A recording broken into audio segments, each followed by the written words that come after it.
Il s'agit ici d'un tracé initié par un patient.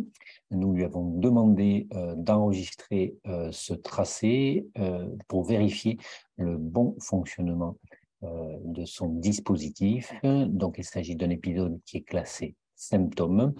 Ce patient a enregistré ce tracé alors qu'il ne se plaignait de rien, et donc il s'agit d'un tracé strictement normal. Donc, quand on va faire l'analyse du tracé, la première chose que l'on va regarder systématiquement, c'est le graphe. Donc, ici, vous avez les fréquences cardiaques. Ici, vous avez le temps.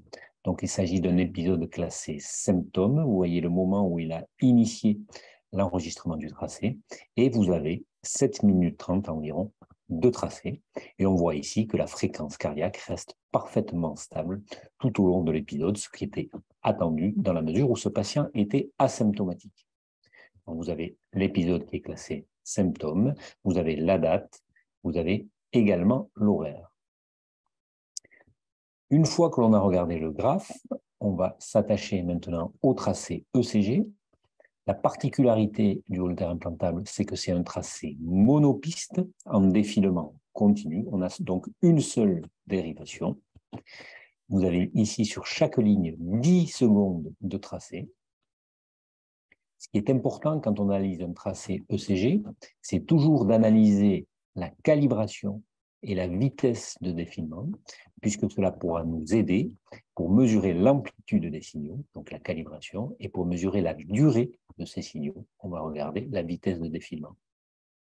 Dans un Holter implantable, le tracé défile en 25 mm par seconde. Cela traduit donc le fait, ici, on voit que pour 2 grands carreaux, cela fait 400 millisecondes, donc un grand carreau, 200 millisecondes, et on pourra s'aider ainsi pour mesurer la durée de l'intervalle PR, la durée du complexe QRS ou la durée de l'intervalle QT. En ce qui concerne la calibration, cela va nous aider pour mesurer les amplitudes des signaux. On voit ici que 1 mm correspond à 0,1 millivolts.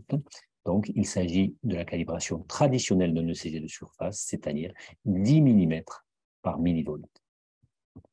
On voit sur ce tracé qu'il est de qualité, puisque l'on identifie très bien les ondes P, les complexes QRS et les ondes T, sans ondulation de la ligne de base. Le tracé est donc correct et pourra donc être interprété. Voici ici un second tracé avec sur le graphe initialement une fréquence parfaitement stable, puis un aspect très caractéristique qui correspond très probablement à du bruit, puisqu'on a ici une grande variabilité des cycles ventriculaires, avec des cycles extrêmement rapides, puisqu'on atteint les limites de détection de l'appareil, c'est-à-dire 300 battements par minute. L'appareil ici va diagnostiquer une tachycardie devant ces cycles extrêmement rapides. Donc ce tracé est là pour montrer le fait qu'il faut systématiquement vérifier les diagnostics portés par l'appareil, puisqu'ici, il est très probable qu'il s'agisse d'une fausse tachycardie, l'aspect est très caractéristique, et donc évidemment, il ne faudra pas prendre pour argent comptant le diagnostic porté par le dispositif.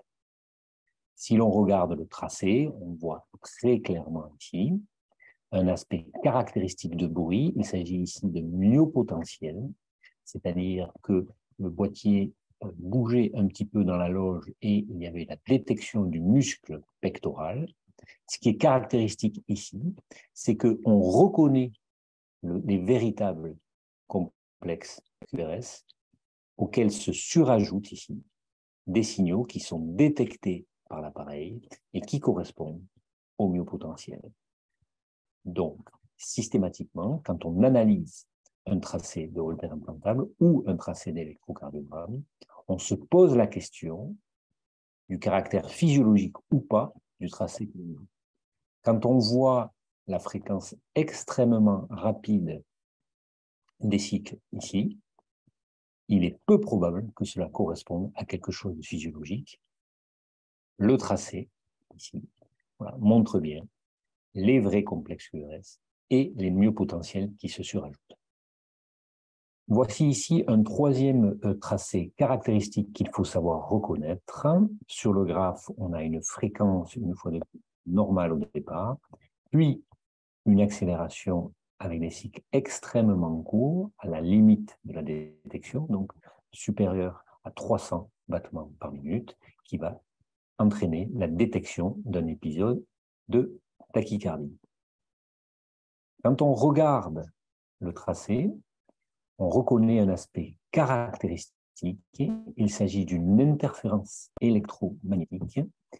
Ici, la vitesse de défilement est de 25 mm par seconde, toujours. Et donc, on voit assez clairement ici ces cycles extrêmement rapides qui vont saturer la ligne de base.